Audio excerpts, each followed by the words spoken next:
Welcome to FXStreet. If you like what we're discussing here, join us on YouTube by hitting the subscribe button on our channel.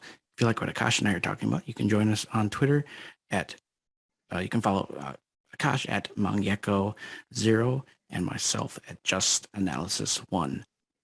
Taking a look at Ripple.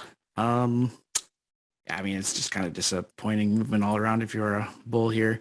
I mean, there is an inverse head and shoulders pattern positioned on the 2-cent 3-box reversal chart, but when I'm looking at the candlestick chart, it's in an ugly spot. It's in an ugly spot not because it's bullish or bearish. It's in an ugly spot because it's inside the cloud. Cloud represents indecision, volatility, and everything that is horrible and bad in the world. The cloud is where trading accounts go to die. It's probably where the coronavirus was developed. It's where broken hearts and broken dreams exist. I think I've made enough analogies of how bad things are inside the cloud. Like in the Ichimoku system, when you see something inside the cloud, especially if it's a time frame you're trading, you just ignore it. It's dead to you. You move on. You don't even want to look at it. And that's how I feel with this chart. Because on the daily chart, which is what I trade off of in Ichimoku, yeah, it's indecisive because there's a lot of strength and a lot of bias and a lot of weakness on both sides. It's very, very much a coin toss, so to speak, as far as where the strength is at.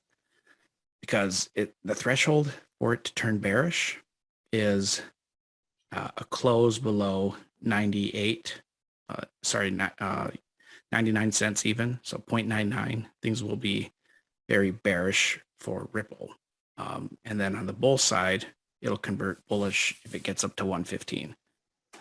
So it's very much, very even as far as, the levels it has to get to, above its current position and below. It's a fairly easy, move both ways. And yeah, it's just, it's just kind of an ugly looking chart. As far as, the downside, what I would see is a return to that the mid 80s, 85-cent level as the kind of the furthest downside risk I would see. On the upside, the breakout is likely to target. I had it drawn on here before, but I don't know what to do with it. Using this most recent swing, then really the 150 level is, I guess that's almost stereotypical how easy that level was to identify. It just ended up being 150. But yeah, that's what I see. So up 150 on the long side if it can break above 115, but if we get it close below 99 cents, I'm seeing it coming back down to that 85-cent range and possibly even lower if it fails to hold that down to the 65-cent level.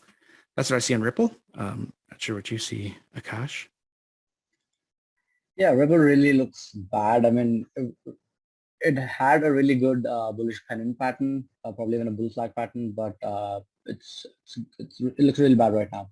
So from a daily time frame perspective, I see this descending triangle that kind of resolved lower. Swept the liquidity here, resting between $1 to $1.02, and now it's trying to head back up, right? But as you can see, this range here, ranging from 1.4 to 0.85, the midpoint of this range has been considerably strong, formidable level, and Ripple hasn't been successful in breaching this level. So considering that I am leaning bearish for both Bitcoin and Ethereum, it is obvious to assume that when either Bitcoin or Ethereum goes down, XRP is obviously also going to follow them, right? So I am looking at a retest of 85 cents, like in an extreme bear case scenario.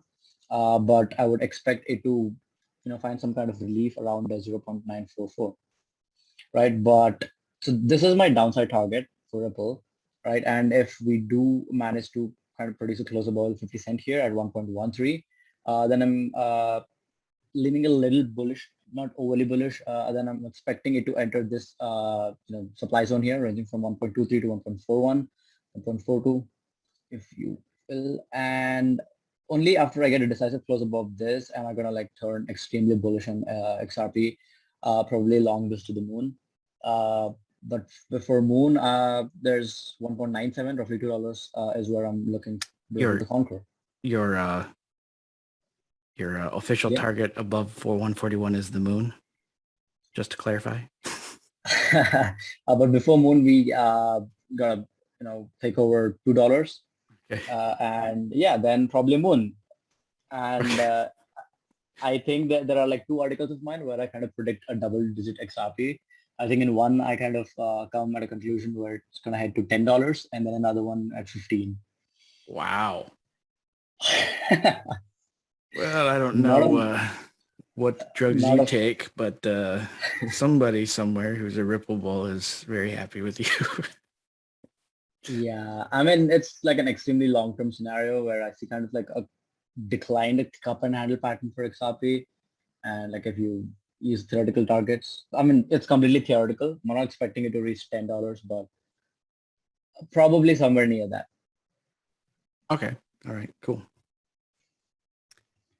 Well, yeah. So we've got some 85-cent zone is kind of a shared area we're looking at, and I'm looking at 150 or at 141, very similar value areas. So yeah, but yeah, definitely, yeah, I agree that weakness in Bitcoin or Ethereum likely push. I mean, Ripple hasn't shown any evidence lately that it's going to diverge from the aggregate moves of the market. So yeah.